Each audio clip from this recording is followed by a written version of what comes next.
whole thing is about listening tips and tricks. So everybody here pretty much has come to me with some sort of question of, I have this kid that is not listening to me. I have this kid that keeps running away. I have this kid that hates coming to class. I don't know what to do. And these are just a few things that maybe might work for that specific kid. Every kid is completely individual, so you never know. Some things you try, it's a total disaster. Sometimes you try it and it's amazing. So these are just a few things that I think maybe you could try to incorporate into your classes, see if it works for that individual kid. If it does, fantastic. If it doesn't, then you keep on trying. Every kid is a good kid. We never classify a kid as a bad kid. The second you classify them as a bad kid, it usually makes it worse. The second you start reprimanding them, the second they walk into the gym, if they walk into the gym and you're looking at them, you're going, oh, not this kid again. That's classifying them as a bad kid. So try not to do that, because then it's only going to make the situation worse. So for preschool, we're going to start with the preschool classes. You can use any of these tips for rec as well, but these are more aimed towards preschool. We always start with setting expectations. I know a lot of you guys have started to incorporate this, and that's great to see. I think it is really helpful. So my spiel with the preschool kids, I bring them in, I tell them, hi, I'm Coach Lauren, nice to meet you. And then I'll ask them some question about the day. So we're in vacation week, so I'll say, did you go on vacation last week? Was it really fun? And I'm connecting, right? I'm connecting with our kids. So you would say? No, I didn't. Oh no. Did you maybe hang out with your parents, anything like that? I did hang out with my parents. That's awesome. Great. And we move on to the next kid. That's it. Just something really short where I'm making a connection with the kids. Then I would go in to say, are you guys ready to have some fun? Usually they'll get really excited. Not very excited. Woo! And then, okay. And then I'll say, okay, so notice I'll get down on their level too. I'm not standing and looking down on them, but I'll get down on their level and I'll say, we're going to get really strong today. Let me show me your muscles. Show me your muscles. Oh, those are huge muscles. That's amazing. Do you know how we get big muscles? We use our listening ears. Can you guys touch your ears? Oh, very good. Okay, so now what we're going to do is we're going to stand up and we're going to stay in a tight line together, okay? Because there's lots of big kids. It gets a little scary out here. So we're going to get in a tight line and we're going to go over to the blue circuit and we're going to start our circuit. You guys excited? Awesome. All right, let's go. Stand up, get behind me. Okay, so just doing something quick like that. I mean, it's literally, that took 2 minutes, So you could just do something like that, start out your day. I've connected with the kids. I've told them about safety. And I've told them that we're going to have lots of fun today. So now they're listening, they're engaged, and we're going to get going. All right, so that's the first thing. Yeah. The next thing is repetition. So Amaya talked about this earlier. Preschool kids thrive on repetition. And I don't mean you come to class, you do the same exact class every single week, because that's boring, right? I mean, you come to class and you go, every single week, we start with our expectations, then we go to the blue circuit, then we do circle time, then we do this. And you do the same exact thing every single week like that, and they start to get the hang of it. And they realize, they know the first thing I do when I come in is I sit down on the line. And so now you don't have to remind them and wrangle them every single week, because they know when I walk in, I'm gonna go sit down on that line. So if you start with that, it does make things a lot easier for you. Having everyone follow the same rules. You can't be like, oh, well, that kid gets to sit over there. And that kid, I don't have to call their name to start the circuit, but you don't pay attention very well. So you have to sit down and I have to give you the rules or whatever. Keep everybody the same throughout the class, and that'll really help them understand as well, that kid's doing this, that means I'm supposed to do this as well. So when we come over to the blue circuit, we all sit down on the green line, and you can only start the circuit when I say your name, and holding everybody to that. So if a kid gets up and they start going and you go, oh, I haven't said your name yet, you don't just let them keep going. You say, please take a seat, and then you can start again once I call your name. And just keeping that repetition going, and they'll eventually figure it out. Make them feel important. So a few ways you could do this is I've seen people well, first of all, we always do the line leader thing, which sometimes can backfire a little bit. So, I mean, up to your class, you can see if it works. But you can make the troubled kid the line leader, and that'll help them feel special and feel like you care about them. And that's the most important thing to start with. Or you could do things like, oh, she's going to be my demonstrator. Like, can you come over and can you show me this skill? Show everybody how great you are at this skill. I know you're super awesome at this. Now I'm giving them praise. I'm making them feel good about themselves, and I'm making them feel important. And then you could also do, like, I've seen people, they'll grab a stuffed animal. We have a bunch of stuffed animals over there, and they'll say, this is your stuffed animal. You are going to be teaching your stuffed animal today. And so what you're going to do is we're going to set your stuffed animal down here on the line with everybody else because they're part of the class. And then you're going to go around the circuit. Every time you come around, you can give your stuffed animal a little hug. And you can show them how good your cartwheel is every single time you go around, or something like that. Like, playing into the imagination too really helps with it. But again, it makes them feel important because somebody's watching them, their friend, which is just a stuffed animal, but still. Copycat. This is super easy. Maybe you guys can all stand up. Let's see. Everybody get really, really big. Really, really big. Get big as you can. Bigger, bigger, bigger. You're not big enough. Come on, stand up. Get really, really tall. How tall are you? Ooh, you guys are so tall. Okay, we're going to get really, really small. We're going to get small. Smaller, guys, small. Smaller, smaller. You're not small enough. Get as small as you can. Really teeny, teeny, tiny. Okay, get really wide. Get wide. As wide as you can. As wide as you can. Usually some kid will do a split at this point. Okay, now we're going to get skinny. Get skinny. Get really tiny. Okay, good. All right, now everybody can line up again behind me. And you just got everybody focused. Everybody's paying attention, except for Maya and Tara. But other than that. Okay, a lot of, like, the call and response type things. We do those all the time. We do, hey, campers. Yeah, okay, so we kind of got that one. You camp people, you know. We always do, I hear, all right, everybody say last call. You guys really bring the energy. I love it. Another one is, like, we'll be doing stretch, and they'll say, ooh, can we do a tuck? Can you go tuck? Can everybody say tuck?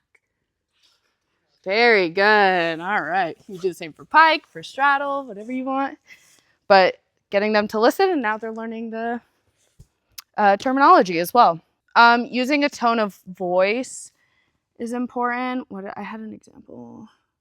Ooh, okay. So I go, guys, come here. I have a secret. I have a big secret. Come here. Did you guys know that you're my favorite class I've ever taught? Shh, don't tell anybody. Okay, but we gotta go do some other stuff first, but don't tell anybody. Okay. So you do that. You could do a big wow! Oh my gosh, that was amazing! That usually gets them listening. I love that. Or if you guys remember Cody would always do the everybody please line up. Everyone please line up. And then they would all line up. You would see them. They would sprint to get in line. They loved it.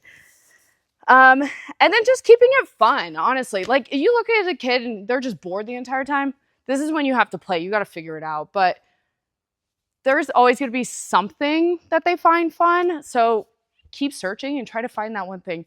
But using imagination, playing games, that's usually what gets them the most involved. So, good. For my Is It Fun, I had some notes for Rachel Rappaport used to do this. She did, if they were good, they got a 10-second dance party. And they loved that. Just a 10-second dance party. So every time they did, whatever amount of their station, they got to get that as a little reward. Also, a bunch of you guys had great feedback today on the meeting notes about kind of saying yes while saying no to the kids. For preschool, it could be anything like they really want to throw a ball. Like, that's all they want to do. They don't want to do gymnastics. They want to throw a ball. So what you could do is, okay, every single time you go around, you get to shoot one basket, but just one. Just one basket, okay? And then see if they can kind of just get a hang of it and give them some sort of incentive to want to do actual gymnastics. Okay, so for recreational, so most of these kids by this point can pay attention and they can follow instructions typically. And the hard part is just to keep them moving within the class and keep them engaged in a way where they're not like getting an ice pack every 5 minutes or going to the bathroom 4 times in a 40-minute class or something like that. So just anything to keep them engaged. So I think the most important thing is getting started right away when you get to some sort of event. The main thing that I would do is just give them some sort of easy task that isn't going to get them hurt. So if you just let them come over and you say, you stand there on this mat while I go set up all these stations for 5 minutes, no way those kids are just standing there like this. No way. Like those kids are running around. They're going to start doing cartwheels. They're doing handstands against the wall. They're doing all the crazy stuff. So you need to give them something to do during that time. Trish mentioned to me today just sit-ups with their feet locked together and passing a foam, something like that. I've even had them do like, oh, I want you to do 20 cartwheels while I set up, and then they'll do 20 cartwheels. But the other thing that you could do if you don't want to do that kind of style is you can have them help you grab a mat to set up. Like, oh, I need that block from over there. And trust me, while you set up the rest of the stations, that block will still be making its way over. So, I mean, it gives them something to do. They're all working together, which is nice. Keeping them occupied. The other thing that you could do also is you could set up like, I could have, okay, we're going to do forward rolls right here. And so everybody lines up, they start doing forward rolls. I'm like, just keep going there. Then I bring this over while they're doing that and I go, okay, guys, now you're going to forward roll. Then you're going to come over here. You're going to do a cartwheel. And then you're going to loop back around, okay? And then they'll go, all right. And they'll just keep doing that. And then I'll run over, I'll grab another mat. And then all of a sudden I have 6 things going on and they're doing a full circuit of skills that they need to work on. So that's a good way to like keep them moving as well. Stop and reset. Everybody put your hands on your head if you're listening to me. Great. Oh, so we're all listening. Okay, so now we can start.